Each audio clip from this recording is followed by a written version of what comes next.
ഇത് മാസ് മോട്ടോഴ്സിൽ നിന്നാണ് ഹീറോൻ്റെ പാഷൻ പ്രോ നമ്മൾ വർക്ക് ചെയ്യാനായിട്ടുണ്ട്. നമുക്ക് ജോബ് കാർഡിൽ പറഞ്ഞാണ് complaints general service, engine oil മാറ്റാം, water service, silencer guard loose ഉണ്ട്, അതൊന്ന് ചെക്ക് ചെയ്യാം, ചെയിൻ ചെക്കപ്പ്, ഇത്രയാണ് മെയിനായിട്ട് പറഞ്ഞാണ് വർക്ക് കേട്ടോ. അപ്പോൾ നമ്മൾ വണ്ടി ഓടിച്ച് നോക്കി, ചെയിൻ ചെറിയ ലൂസ് ഉണ്ട്, സൈലൻസർ ഗാർഡ് ചെക്കപ്പ് എന്ന് പറഞ്ഞാൽ സൈലൻസർ ജസ്റ്റ് ഇത് റബ്ബറിനാണ് ഫിറ്റ് ചെയ്തേക്കണം. ഈ ഷെയ്ക്ക് എങ്ങനെ നോക്കിയാലുണ്ടാവും, പക്ഷേ ജർക്കിങ് സൗണ്ടോ കാര്യങ്ങളൊന്നും നിലവിലില്ല. ഈ ഷെയ്ക്ക് നമുക്ക് മാറ്റി നടക്കില്ല, കാരണം അത് റബ്ബറിനാണ് സെറ്റ് ചെയ്തേക്കണം കേട്ടോ. അതുകൊണ്ട് അത് ആ രീതിയിൽ തന്നെ നിൽക്കുള്ളൂ.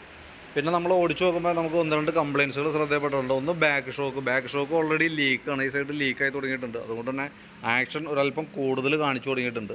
പിന്നെ അത് കൂടാണ്ട് കോൺസെപ്റ്റ് കംപ്ലയിൻ്റ് ഉണ്ട്. ഗട്ടറിലൊക്കെ ചാടുമ്പോൾ ഫ്രണ്ട് ഹാൻഡിലിൻ്റെ അവിടെ ഒരു ഇളക്കം വരുന്നത് കോൺസെപ്റ്റിൻ്റെ കംപ്ലയിൻ്റ് ആണ്. അത് കൂടാതെ പിന്നെ ഉള്ളൊരു പ്രോബ്ലം വെച്ചാൽ കിക്കർ അടിക്കുമ്പോൾ നമ്മുടെ കാല് സ്ലിപ്പായിട്ട് പോകുന്നുണ്ട്. ഓൾറെഡി നമുക്ക് ഈ കിക്കറിൻ്റെ ഈ കിക്കർ അസംബ്ലി നല്ല രീതിയിൽ തേയ്മാനം വന്നതാണ്. ഇത്ര ഷേക്ക് ഉണ്ട് കേട്ടോ. അത് പറ്റുമെന്നുണ്ടെങ്കിൽ ഈ ഐറ്റം മാറ്റി പുതിയത് സെറ്റ് ചെയ്യുകയാണെങ്കിൽ ഏറ്റവും ബെറ്റർ അതാണ്. കാരണം ഞാൻ അതിൻ്റെ മാക്സിമം ലൈഫ് കഴിഞ്ഞാണ് കേട്ടോ. അപ്പോൾ ഞാൻ എസ്റ്റിമേറ്റ് ഇടുമ്പോൾ ഇതെല്ലാം ഇത് ഉൾപ്പെടുത്തുന്നുണ്ട്, കിക്കർ അസംബ്ലി ഉൾപ്പെടുത്തുന്നുണ്ട്. എന്തെങ്കിലും ഒന്ന് വീഡിയോ കണ്ട് നോക്കിയതിന് ശേഷം കൃത്യമായിട്ട് നോക്കിയിട്ടൊന്ന് പറഞ്ഞാൽ മതി.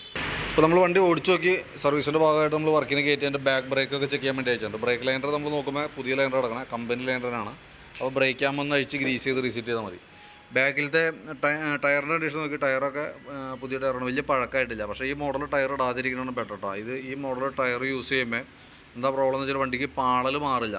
ഇത് നോക്കുമ്പോൾ അറിയാം, ഇത് കറക്റ്റ് ഫ്ലാറ്റായിട്ടുള്ള തേമാനാണ്. അതുകൊണ്ട് തന്നെ റോഡിൻ്റെ ചെരിവ് എങ്ങനെയാണോ അതനുസരിച്ച് വണ്ടി കയ്യിൽ നിന്ന് പാളിപ്പോവും. ഇനി മാറ്റിയിടുമ്പോൾ നൈലോണിൻ്റെ സാധാ ടൈപ്പ് ടയർ ഇടാം. വീൽ ബെയറിംഗ് ചെക്ക് ചെയ്ത് വേറെ കംപ്ലയിൻ്റ് ഒന്നുമില്ല. ഹബിൻ്റെ ഭാഗത്തും വേറെ പറയത്തക്ക കംപ്ലയിൻറ്റ് കാണുന്നില്ല കേട്ടോ. പിന്നെ ചെയിൻ ചെറിയ ലൂസ് ഉണ്ട്, അത് നമുക്ക് ടൈറ്റ് ചെയ്തിടാം. ഈ ബാക്ക് ഷോക്കിൻ്റെ കേസ് ഒന്ന് ഓർമ്മയിൽ വെച്ചേക്കാം. ഇടയ്ക്ക് എപ്പോഴെങ്കിലും ബാക്ക് ഷോക്ക് മാറ്റുന്ന കേസ് പരിഗണിക്കുക. കാരണം ഞാൻ ഈ സൈഡ് ഓയിൽ ലീക്ക് കാണിച്ചു തുടങ്ങിയിട്ടുണ്ട്. ഇനി അങ്ങോട്ടേക്ക് പോകുന്തോറും അതിൻ്റെ ഓയിൽ മാക്സിമം ചോർന്ന് പോയിട്ട് സ്പ്രിങ്ങുമ്പോൾ വർക്ക് ചെയ്യാൻ തുടങ്ങും. അപ്പോൾ അങ്ങനെ സ്പ്രിങ്ങുമ്പോൾ വർക്ക് ചെയ്യുമ്പോൾ വണ്ടി ചെറിയൊരു ഗട്ടറി ചാടിയ പോലെ എടുത്തടിക്കും മുകളിലേക്ക്, ചെയിൻ്റെ ലൈഫൊക്കെ കുറയാം. അതൊക്കെയാണ് എൻ്റെ കംപ്ലയിൻറ്റ് വന്നതിൻ്റെ മെയിൻ റീസൺ കേട്ടോ. അതുകൊണ്ടുണ്ടാകുന്ന കംപ്ലയിൻറ്റുകൾ. പിന്നെ എയർ ഫിൽറ്റർ നമ്മൾ ചെക്ക് ചെയ്തു. എയർ ഫിൽറ്റർ നമുക്ക് കുഴപ്പമില്ല, തൽക്കാലം ക്ലീൻ ചെയ്തിടാം, എയർ അടിച്ച് ക്ലീൻ ആക്കിയിടാം. എഞ്ചിൻ ഓയിൽ മാറ്റുന്നുണ്ട്. പിന്നെ നമ്മൾ ചെക്ക് ചെയ്ത് പോകുന്ന കൂട്ടത്തിയുടെ എഞ്ചിൻ ഹെഡിൻ്റെ ഭാഗം നോക്കുമ്പോണ്ടല്ലോ, ഇതിവിടെ ഒരു ഓയിൽ ലീക്ക് കാണുന്നുണ്ട്. ഞാനിവിടെ നോക്കുമ്പോൾ ഇവിടെ മൊത്തം ഓയിൽ ചാടിയിട്ട് പൊടി പിടിച്ച് കിടക്കുന്നുണ്ട്. അത് ചെക്ക് ചെയ്യുന്ന സമയത്ത് എൻ്റെ എഞ്ചിൻ ഹെഡിൻ്റെ അടിഭാഗത്താണ് ലീക്ക്. ഇത് ഈ കാണുന്നത് ഓയിൽ ലീക്കാണ്. അത് നമ്മൾ ക്ലിയർ ചെയ്യണമെന്നുണ്ടെങ്കിൽ എഞ്ചിൻ ഹെഡ് അഴിച്ച് അതിൻ്റെ ഗ്യാസ്കറ്റ് മാറ്റേണ്ടി വരും. താമസം എൻ്റെ പണിയാണ്. അത് ശ്രദ്ധിച്ചിട്ടില്ലെങ്കിൽ ഓക്കെ, നോക്കിയേക്കാം, അറിയാം ഇവിടെ ഒരു ഓയിൽ ലീക്ക് ഉണ്ട് നിലവിൽ. അപ്പോൾ അത് ഇടയ്ക്ക് എപ്പോഴെങ്കിലും സമയം അറേഞ്ച് ചെയ്ത് അത് കയ്യോടെ ഗ്യാസ്കറ്റ് മാറ്റി കഴിഞ്ഞാൽ അതായിരിക്കും ബെറ്റർ. സിലിണ്ടർ ഗ്യാസ്കറ്റിന് ലീക്കില്ല, ഹെഡ് ഗ്യാസ്കറ്റ് മാത്രം അഴിച്ച് മാറ്റിയിട്ടാലും മതി. അത് നോക്കിയിട്ട് സമയം പോലെ അറേഞ്ച് ചെയ്ത് അത് ചെയ്യാനായിട്ട് ശ്രദ്ധിച്ചോളാം. കാരണം അത് കിടന്ന് ഓടുന്തോറും ഓയിൽ ലീക്കേജ് കൂടുതൽ വരും. നമുക്ക് എഞ്ചിനിൽ വന്ന് 900 മില്ലി ഓയിലാണ്. ഓൾറെഡി നമ്മൾ നോക്കുമ്പോൾ ഇപ്പോൾ തന്നെ ഒരല്പം ലെവൽ കുറവ് കാണുന്നുണ്ട്. പിന്നെ ഫ്രണ്ട് ഭാഗത്തേക്ക് വരുമ്പോൾ ഹാൻഡിൽ ബെയറിങ്, അതായത് കോൺസെപ്റ്റ് എന്ന് പറയുന്നത് ഇവിടെ വന്ന ബെയറിങ്ങാണ് കംപ്ലയിൻറ്റ്. ചെറിയൊരു കട്ടറി ചാടിയ പോലും നല്ല ഇളക്കം അടി കാണിക്കുന്നത് അതിൻ്റെയാണ്.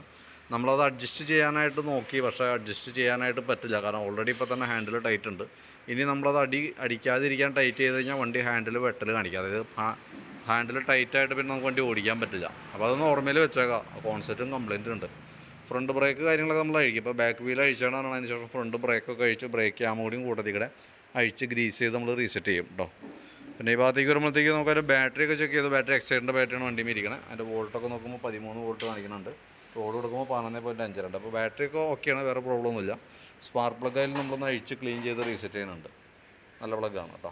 അപ്പോൾ നമുക്ക് സർവീസ് സംബന്ധമായിട്ടുള്ള വർക്കുകളാണ് മെയിനായിട്ട്. അതിനകത്ത് ബാക്ക് ഷോക്ക് ഓൾറെഡി കംപ്ലയിൻറ്റ് കാണിച്ചു തുടങ്ങിയിട്ടുണ്ട്, ഫ്രണ്ട് കോൺസെപ്റ്റ് കംപ്ലയിൻ്റ് ഉണ്ട്. അത് രണ്ടും ഓർമ്മയിൽ വെച്ചേക്കാം.